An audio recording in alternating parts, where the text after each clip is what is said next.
اور اہل سنت کی نسلیں عقیدے سے ہاتھ دھو رہی ہیں، اس لیے کہ وہ اپنی اولاد کو علم پر نہیں لگاتے۔ اہل سنت ماں باپ ہیں، جدھر دیکھو اولاد عقیدہ چھوڑے جا رہی ہے۔ دوسرے عقیدے کے لوگوں کی اولاد اپنی راہ سے نہیں ہٹتے، وہ چھوٹی عمر میں بچوں پر علم کی محنت کرتے ہیں، پڑھاتے ہیں، عقیدہ سکھاتے ہیں، عمل سکھاتے ہیں۔ اہل سنت کے ہاں نہ علم پر محنت ہے نہ عمل پر محنت ہے،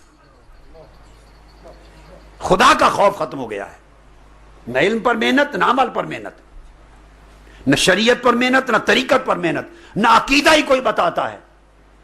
اگر اہل سنت والدین کی بچی کسی دوسرے عقیدے کے ہاں اس کی شادی ہو جائے، 6 مہینے لگیں گے اس کا عقیدہ بدل جائے گا، 6 مہینے بھی میں نے میکسیمم کہا، اس طرح عقیدہ بدل جائے گا۔ اس لیے اس کی سرے سے بنیاد ہی کوئی نہیں، اس نے صرف یہ دیکھا ہے کہ ماں باپ 11ویں شریف کرتے تھے، بس اس کو یہ کسی نے بتایا نہیں کیوں کرتے ہیں، اس کی اصل کیا ہے۔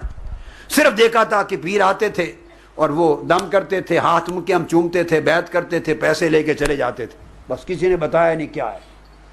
صرف یہی کوئی ساری زندگی میں دیکھا، عرس پر جاتے ہیں، اولیاء اللہ کو مانتے ہیں، صرف ساری زندگی یہی کوئی دیکھا ہے کہ ایصال ثواب کرتے ہیں، بزرگوں کو مانتے ہیں، توسل کرتے ہیں، مگر کسی شخص نے کبھی تکلیف گوارا نہیں کی، نہ خود پڑھنے کی نہ اولاد کو پڑھانے کی، کہ توسل کس بلا کا نام ہے، کو توسل سکھائیں، اس کو بتائیں، کوئی 2-4 قرآن کی آیتیں اور حدیث نبوی ان کو یاد کرا دیں، کوئی شفاعت کا عقیدہ سمجھا دیں قرآن اور حدیث سے، ان کو کچھ تو پتا ہو کہ جو عقیدہ ہے ہمارا اس کی بنیاد قرآن ہے اور سنت نبوی حدیث ہے۔ اولیاء کو مانتے ہیں تو کچھ تو پتا ہو کہ اولیاء کا درجہ، صوفیاء کا درجہ کیا ہے اور وہ کون ہوتے ہیں۔ یہ بچے بچیاں سمجھتے ہیں جو گدی نشین ہے وہ ولی اللہ ہے، لا حول ولا قوت الا باللہ العلی العظیم، جو گدی والا وہ ولی اللہ ہے۔ اب ولایت کیا لگے اور گدی کیا لگے، اس پر ہم آگے آئیں گے انشاءاللہ۔ یعنی ہم نے بچوں کو جہالت میں پرورش کی ہے، نتیجتاً جو شادی ہوتی ہے چند مہینوں میں عقیدہ بدل جاتا ہے، بچے بڑے ہوتے ہیں، یونیورسٹی جاتے ہیں، حزب التحریر کے ساتھ انٹریکشن ہوتا ہے، خلافہ والوں کے ساتھ انٹریکشن ہوتا ہے، دہشت گردوں انتہا پسندوں کے ساتھ انٹریکشن ہوتا ہے، گستاخوں کے ساتھ انٹریکشن ہوتا ہے، چند مہینوں میں پہلے عقیدہ صاف ہو جائے، غلط ہو جاتا ہے، بالکل مزمحل مشکوک، اس کے بعد سارا عقیدے کا صفایا پلٹ کے آتا ہے، تو ماں باپ کو کہتے ہیں آپ مشرک ہیں۔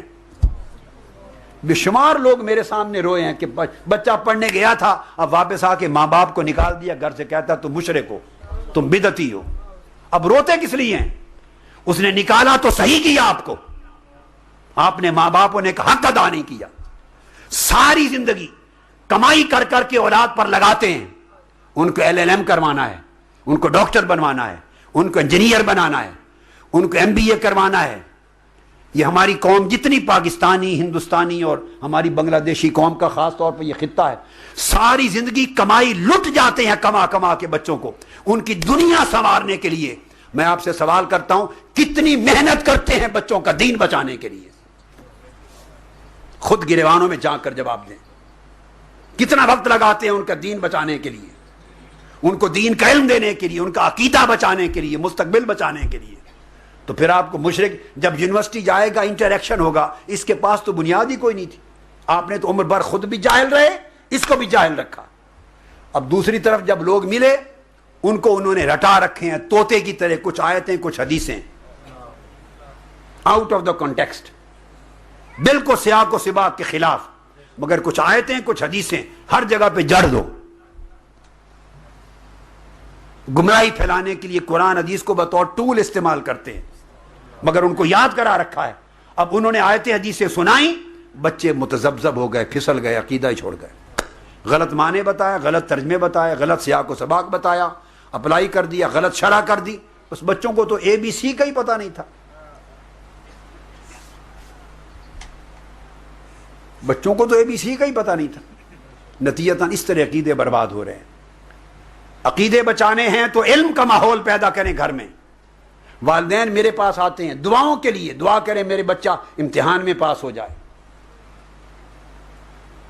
میرا بچہ فرسٹ آ جائے، میرے بچے کا جاب ہو جائے، میرے بچے کو یہ مل جائے، میرے بچے کا یہ ہو جائے، ساری دعائیں کروانے آتے ہیں۔ اور بہت کم لوگ ہیں جو کہتے ہیں دعا کریں میرے بچے کا دین بچ جائے، اس کا ایمان بچ جائے، اس کا عقیدہ سنور جائے، صاحب علم ہو جائے، صاحب عمل ہو جائے۔